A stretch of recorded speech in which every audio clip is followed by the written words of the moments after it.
हर हर महादेव। क्या आप जानते हैं कि भगवान शिव को कांवड़ चढ़ाने के पीछे गहरा और वैज्ञानिक आध्यात्मिक रहस्य छिपा है। श्रावण मास में जल अर्पण करना केवल एक परंपरा नहीं है, बल्कि शरीर, मन और आत्मा की शुद्ध करने की एक दिव्य यात्रा है।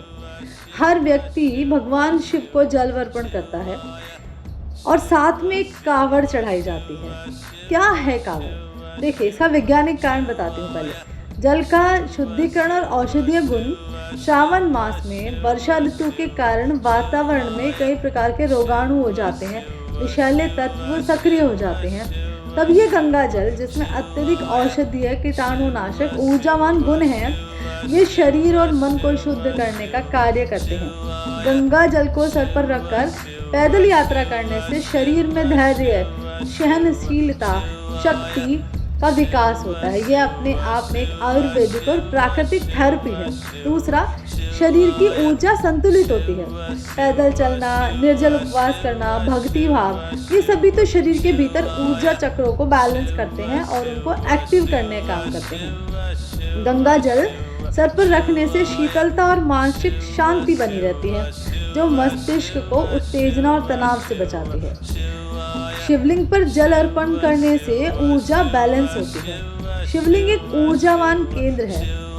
उस पर शुद्ध जल चढ़ाने से ऊर्जा बैलेंस होती है और वहां उपस्थित हर व्यक्ति को सकारात्मक तरंगें पहुंचती हैं। अब बात करते हैं आध्यात्मिक कारण, यानी कि स्पिरिचुअल रीजन।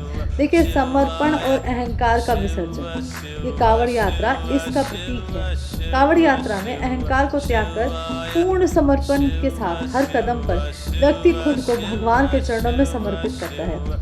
यह यात्रा दर्शाती है कि सच्ची भक्ति से चाहे शारीरिक कष्ट कितने भी हो, आनंद में उस भक्ति को बदला जा सकता है।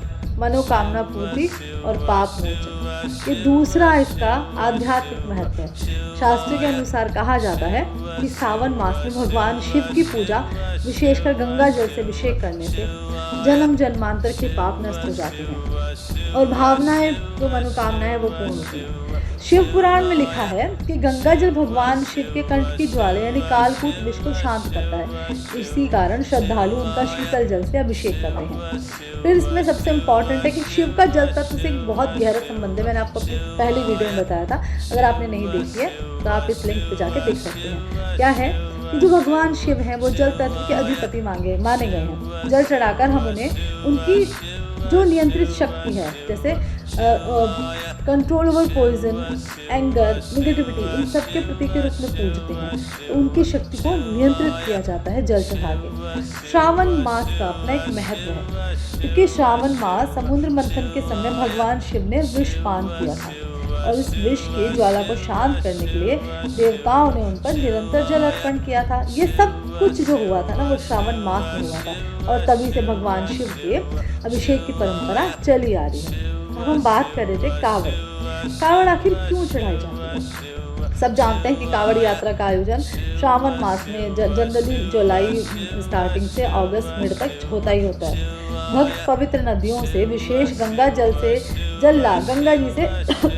जल लाकर कई किलोमीटर पैदल यात्रा करते हैं। भगवान शिव के प्राचीन से प्राचीनतम मंदिरों में जल अर्पण करते हैं। इसका क्या रिप्रेजेंट करती है? ये यात्रा दर्शाती है कि कठिनाइयों के मार्ग में भी विश्वास, भक्ति और समर्पण से सब कुछ संभव है। और वैज्ञानिक रूप से स्वास्थ्य, शांति और ऊर्जा का बैलेंस ये कांवड़ यात्रा बताती है।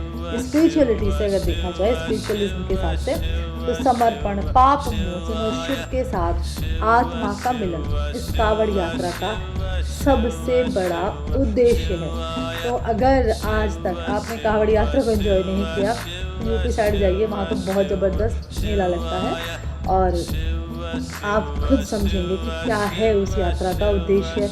कैसे शिव हर हर महादेव के नारे लगाकर लोग कई किलोमीटर की लंबी लाइन में खड़े होकर महादेव की भक्ति करते हैं और अपने पापों से मुक्ति पाते हैं। आप सब भी श्रावण मास में नित्य शिव को एक लोटा जल अर्पण करें और उनसे हाथ जोड़कर प्रणाम करके कहें कि प्रभु, हम आपके शरण में। बस इतना कह देने भर से मेरे शिव प्रसन्न हो जाते हैं।